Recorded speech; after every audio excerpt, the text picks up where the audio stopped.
Bom, a bagunça toda começa com a vitória de Jânio Quadros, na corrida presidencial de 1960. Jânio teria como premissa geral do seu governo livrar o Brasil por completo da corrupção, ao mesmo tempo que finalmente prestaria atenção nos mais pobres. A rigor, Jânio Quadros era mais um populista. Seu populismo conservador era um contraponto ao populismo progressista de JK e ao populismo trabalhista de Getúlio, como explicamos detalhadamente no nosso vídeo sobre populismo no Brasil. Bom, mas de um jeito ou de outro, o governo de Jânio Quadros foi um verdadeiro voo de galinha.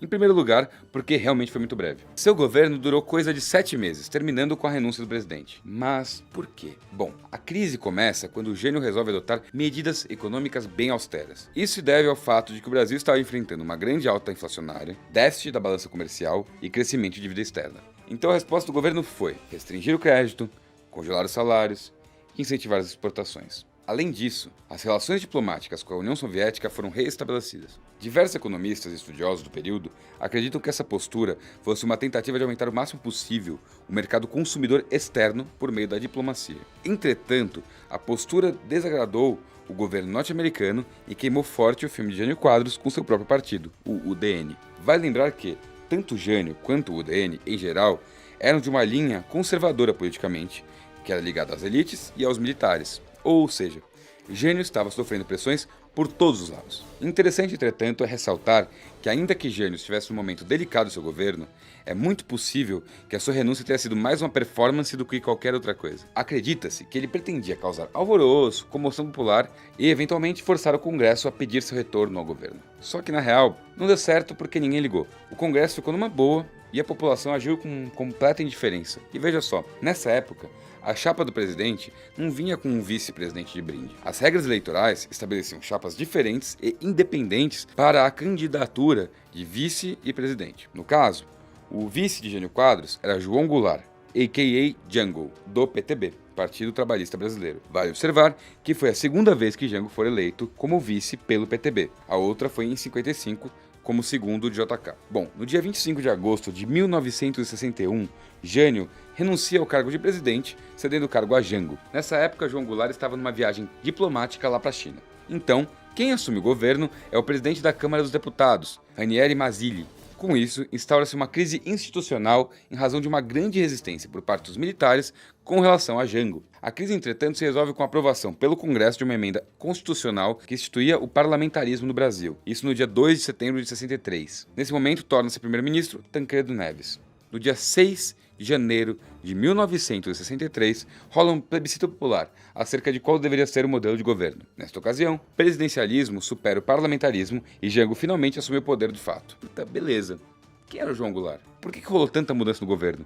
O que estava acontecendo com o Brasil? Bom, vamos lá. Jango era um político gaúcho que entrara para a política por causa de um amigo conterrâneo bastante conhecido, Getúlio Vargas. Jango foi deputado federal, depois ministro do Trabalho, Indústria e Comércio, no segundo governo de Vargas. Em sua época de ministro, ele ficou bem investido no lado dos trabalhadores. Vale lembrar do populismo trabalhista de Vargas. Uma das coisas que ele fez, por exemplo, foi aumentar em 100% o salário mínimo, o que acabou levando ele à sua renúncia, pois, bem, deixou vários empresários bem descontentes. Ou seja, Jango era visto por muitos como um comunista, o que explicava o motivo da crise de 61. Visto que ele mesmo estava na China comunista no momento de renúncia de Jânio Quadros. Então, quando o parlamentarismo foi instituído no dia 2 de setembro de 61, o país estava bem dividido. Nessa época, o governador do Rio Grande do Sul e cunhado de Jango, Leonel Brizola, encabeçou uma campanha para que Jango assumisse a presidência. Conseguiu apoio do Comando Militar do Rio Grande do Sul, líderes sindicais, estudantes e intelectuais. A solução de meio de caminho foi o parlamentarismo, que limitava o poder de Jango diante do primeiro-ministro Tancredo Neves, do PSD. Mas toda essa festa acabou com o plebiscito de janeiro de 63, que mencionamos agora há pouco. O presidencialismo ganhou com 82% dos votos. Jango, percebendo a hostilidade por parte do exército, nomeia militares de sua confiança para a chefia da casa. E realmente, desde o início de seu mandato, ele enfrentou severas dificuldades para aprovar os projetos. Isso por não dispor da base política no Congresso Nacional. Bom, em 1963, o governo abandona o plano de austeridade econômica. Nesta época, Jango, que já tinha conseguido instaurar o 13º salário, aprovou também reajustes salariais para o funcionalismo público. Não é de se estranhar, afinal, com a minoria no Congresso, aumentar seu apelo popular se fazia muito necessário. E, até para reforçar isso, Jango buscou apoio político entre as classes populares e o movimento sindical. Por outro lado, tenta sorte com alguns setores da direita, realizando reformas nos ministérios e oferecendo cargos a pessoas ligadas a empresários e a investidores estrangeiros. Mas essas tentativas de conciliação não tiveram lá muita eficácia, pois o país estava em polvorosa. A polarização política esquerda versus direita se intensificara. No dia 4 de outubro de 1963, Jango pede para o Congresso que decrete estado de sítio. Só que ele acaba retirando o pedido. No ano de 1964, a instabilidade política ficou ainda mais agravada. O descontentamento do empresariado nacional aumentou por causa da pressão dos movimentos sindicais com o governo. O debate sobre como conduzir a economia brasileira estava muito intensificado. Atos públicos e manifestações rolavam em todas as partes do Brasil. No dia 13 de março de 1964, em um comício de 350 mil pessoas na praça em frente à Central do Brasil, Jango anuncia 2 decretos. Primeiro, estatiza todas as refinarias particulares de petróleo e derivados no Brasil. O segundo, propõe uma reforma agrária que desapropriaria terras vizinhas a ferrovias, rodovias e açudes. Após isso, ele propõe ao Congresso mudança na lei para permitir a reeleição do presidente. No dia 19 de março de 1964, ocorre a famosa Marcha da Família com Deus pela Liberdade, que reuniu coisa de 200 mil pessoas contra Jango em São Paulo. Acerca de tudo isso que estava rolando, o governador de Pernambuco, Miguel Arraes, preocupado, diz: "Volto certo de que um golpe virá. De lá ou de cá, ainda não sei." No dia 20 de março de 1964, o presidente dos Estados Unidos da América, Lyndon Johnson, prepara uma força naval para intervir na crise brasileira. Em resposta, o general Humberto de Alencar Castelo Branco, que na época era chefe de Estado-Maior do Exército, escreve instruindo seus colegas: "Não sendo milícia, as Forças Armadas não são armas para empreendimentos antidemocráticos. Destinam-se para garantir os poderes constitucionais e a sua coexistência. A ambicionada Constituinte é um objetivo revolucionário pela violência com o fechamento do atual Congresso e a instituição de uma ditadura. É preciso perseverar sempre dentro dos limites da lei e estar pronto para a defesa da legalidade."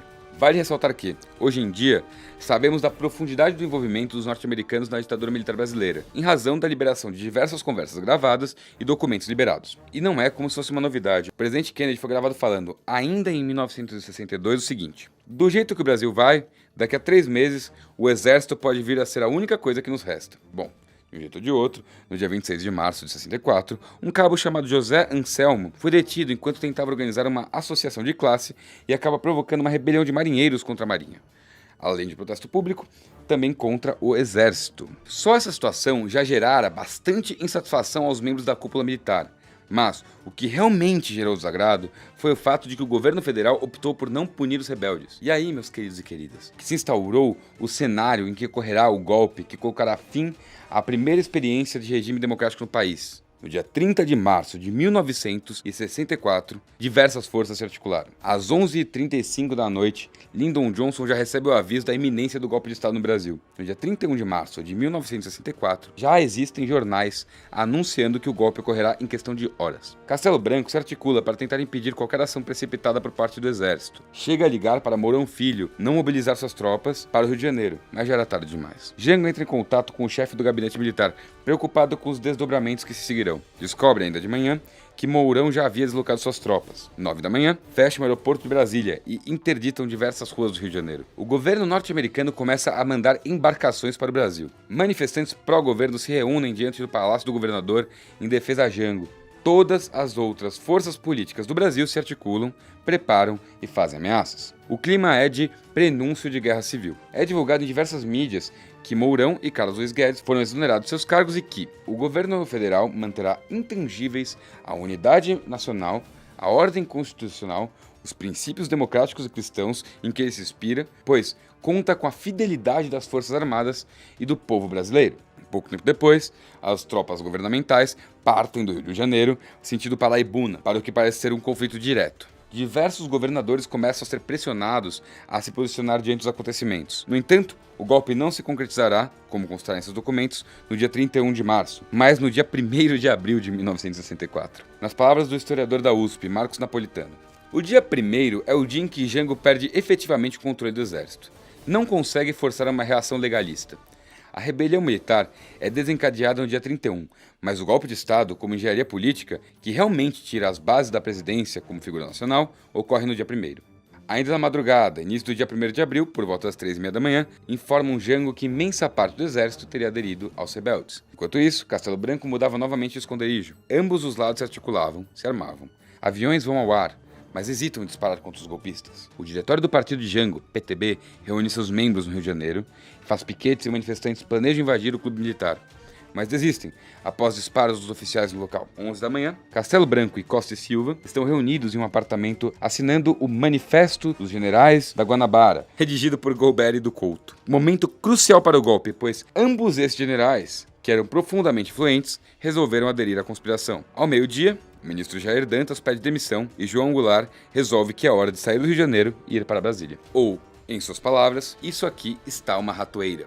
Diversas rebeliões explodem no país inteiro e, aproximadamente às 5 da tarde, a UNE, União Nacional dos Estudantes, tem sua sede incendiada. Além disso, a Faculdade Nacional de Filosofia foi metralhada. O jornal Última Hora é invadido e os oficiais da Marinha tomam um prédio de seu ministério. Às 18 horas, ocorre uma marcha comemorando a queda de Jango, chamada Marcha da Vitória. Mais à noite, Castelo Branco, Ernesto Geisel e Costa e Silva se reúnem no quartel. Segue o diálogo. Por que o senhor não vai assumir o primeiro exército? Porque eu vou assumir a coisa toda. Jango segue para Porto Alegre, sem nem passar no palácio para pegar suas coisas. Neste momento, o golpe já está concretizado. No dia 2 de abril de 1964, já se formaliza a deposição de João Goulart diante do Congresso Nacional. Quem assume é Ranieri Mazzilli, que foi o primeiro-ministro na transição de governo em 61. Entretanto, ele só ocuparia o cargo por 10 dias. No dia 11 de abril de 1964, com 361 votos favoráveis e 72 abstenções, o governo elege para presidente Humberto de Alencar Castelo Branco.